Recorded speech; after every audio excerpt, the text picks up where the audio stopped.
মিথ্যা অভিযোগ দিয়া তারপর আমার বাড়ি থেকে খাদিস। কি অভিযোগ দিয়েছে? চুরি করছেন এরকম কিছু? হ্যাঁ। দিয়ে বাড়ি থেকে বের করে দিছে?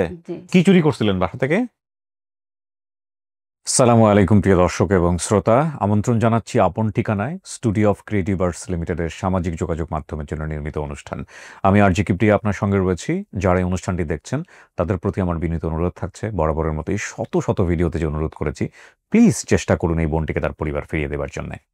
আর যে কথাটি বলবো, সবসময় বলি, আপনার যদি মনে হয় যে আপনি এসে আপনার পরিবারকে খুঁজবেন এখানে, কিংবা আপনার পরিচিত যদি কোনো ভিকটিম থাকে যিনি তার পরিবার খুঁজছেন, এই অনুষ্ঠানে পাঠাবেন, তাহলে ফোন করতে পারেন আমাদের নাম্বারে।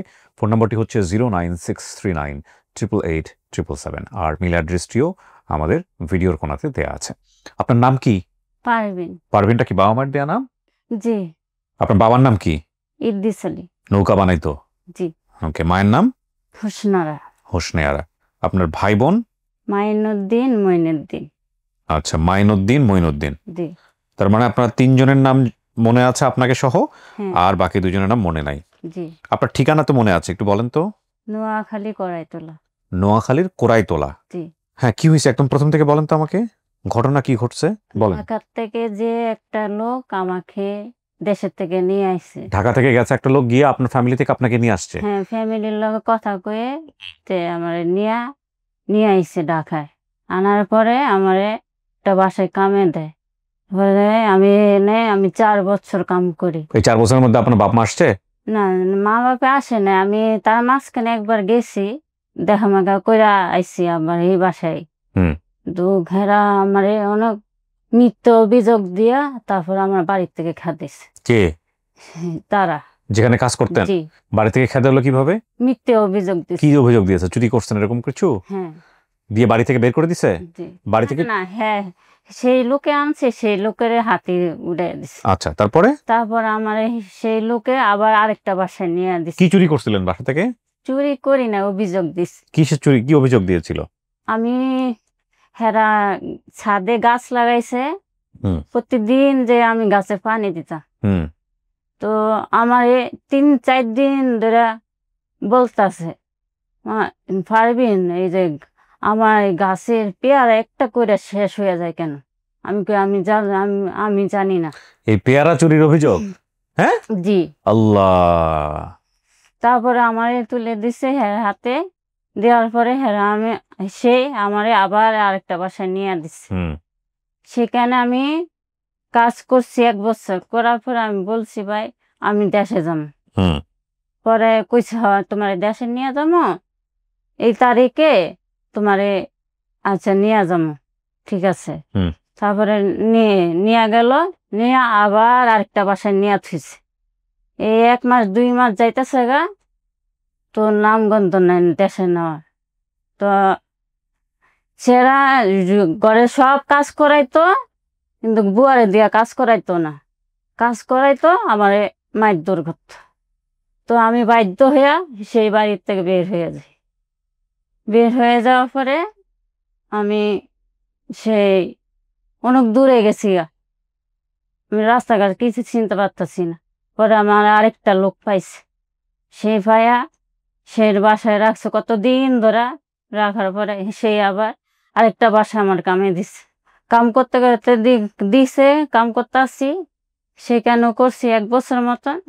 তারপর আমি ওই বাসা থেকে বের হয়ে যাই। আবার বের হয়ে যাওয়ার পরে আমার একটা মেয়ে আমাকে পায়া আরেকটা বাসা, তার খালার বাসায় আমাকে দিয়েছে। খালার বাসা দেওয়ার পরে আমি সেখানে ভালো কাম কাজ করতে আসছি, সেরা ভালোই। তারপরে আমার খালারা দেখে মিকা বিয়ে শাদী দিছে? হ্যাঁ, বিয়ে শাদী দিয়ে দিছে। আচ্ছা। এই স্বামী সংসার করতে আসছি আল্লাহর মধ্যে। ছেলে কয়জন, মেয়ে কয়জন?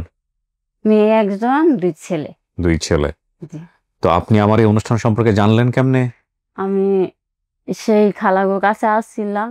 ওই খালারা বলছে? সেই খালারা বলছে, এমন এমন অনুষ্ঠানটা দেখো, তোমার মা বাবার খোঁজ পাওনি। আমি আচ্ছা দেখি, কপালে থাকলে তো পাম। আচ্ছা দিম, ঠিকানা মনে দিলাম, যা যা মনে আছে সব বলছেন। আল্লাহ ভরসা। কোরাইতলা, নোয়াখালী, এটা হচ্ছে সবচেয়ে বড় বিষয়। এখন বাবা মা এদের চেহারাগুলো কি দেখলে চিনবেন এত বছর পরে?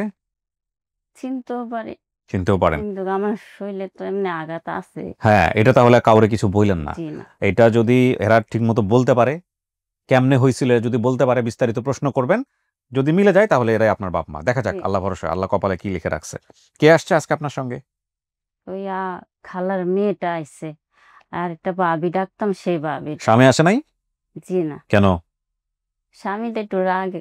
রাগী না? জি। স্বামী রাগী? তো স্বামী কি করে? রিক্সা চালায়। রিক্সা চালায়? জি। রিক্সা চালায় তো, রিক্সা চালানোর চালক যারা, এদের জীবনটা কিন্তু অনেক কষ্টের। হ্যাঁ, এরা আমার মারধরের জীবনটা উপরেই থাকে। কষ্টতেই গেছে, কিন্তু জানার সংসারও আমার কষ্ট করতে করতে শেষ। হ্যাঁ, সে কষ্টের গল্পে নাইবা গেলাম, কিন্তু এই যে রিক্সা চালকের ব্যাপারে বলি, রিক্সা চালক দিয়ে অনেক উদাহরণ দেওয়া হয় আমাদের সোসাইটিতে। আমার জীবন দশায় টু বি অনেস্ট, আমি যদি কনফেস করি, আমিও ২-১ জনের সাথে খারাপ ব্যবহার করেছি এবং আমার সাথে অনেকেই অনেক খারাপ ব্যবহার করেছেন, রিক্সা চালক যারা আছেন। তবে একটা জিনিস আমার কাছে যেটা মনে হয় যে এদের পেশাটা যদি আপনি চিন্তা করেন, এখন তো পেশাটা একটু অন্যরকম হয়ে গেছে, এখন তো ব্যাটারি চালিত আসছে, কিন্তু ব্যাটারি চালিতের বাইরে যদি সারাটা দিন রাত ২৪ ঘন্টায় দুইটা পায়ের ওপরে জি। পুরা পরিবার চলে। এবং সবচেয়ে ভয়ঙ্কর যেটা, সেটা হচ্ছে রোদ হোক বৃষ্টি হোক, আপনাকে সেভ করতেছে, কিন্তু ও কিন্তু ওটার মধ্যেই ওই গায়ে যে কাপড়টা আছে সেটা ভিজতেছে হ্যাঁ, এবং সেটা ওই গায়েই শুকাচ্ছে। কিন্তু এখানে সমস্যাটা কোথায়? সমস্যাটা হচ্ছে ওই যে আচার ব্যবহারের জায়গাটা। ধরেন হ্যাঁ, একটা এলাকার ভাড়া আপনি জানেন ৫০ টাকা, কিন্তু ওরা বেশি চায়। এই ১০ টাকা বেশি চায়, ২০ টাকা বেশি চায়, এটা আমাদের জন্য হয়তোবা কিছুই না। কিন্তু এই বেশি চাওয়ার যে ওয়েটা, এই চাওয়ার ওয়েটাই অনেক সময় আমাদের মাথা গরম করে ফেলে। এবং এই মাথা গরম করে ফেলার রিপ্লাইটা যখন রিকশাওয়ালার কাছ থেকে আসে, সেটাও খুব ভালোভাবে আসে না এবং তারপরে এটা হাতাহাতির পর্যায়ে চলে যায়। এখানে সবল আর দুর্বলের মারামারি আল্টিমেটলি। জি। তো আমি এই জায়গাটায় বলব যে আসলে এখানে ব্রেইনটাকে ঠান্ডা রাখাটা অনেক সময় কঠিন হয়ে যায়। তবে আমার কাছে মনে হয় যে এটা ঠান্ডা রাখাটা জরুরি। অ্যা রিক্সা চালক পেশাটা খুব কঠিন পেশা। এই জায়গাটা থেকে সম্মান রেখে তাদের সাথে কথা বলুন। হয়তো আপনি একটা খারাপ আচরণ করেছেন তাদের প্রতি, বা তার প্রতি দেখবেন যে ওই খারাপ আচরণটা সে মনে, মনে ক্যারি করে তার সংসারে যখন সে রাতের বেলা বাসায় ফিরেছে, সে তার বউয়ের সাথে খারাপ আচরণ করতেছে। সে তার সন্তানের সাথে খারাপ আচরণ করতেছে। একটা খারাপ আচরণের কনসিকুয়েন্স কত বড় হইতে পারে। চিন্তা করলে আসলে এভাবে যদি চিন্তা করা যায়, তাহলে কিন্তু নিজেকে কন্ট্রোল করে ফেলা যায়। তো আল্লাহ আমাদেরকে নিয়ন্ত্রণ করার তৌফিক দেক। এই প্রত্যাশায় আমরা শেষ করি আজকের মতো। একটা ভালো সংবাদ নিয়ে আসবো ইনশাআল্লাহ, এই প্রত্যাশায়। আসসালামু আলাইকুম।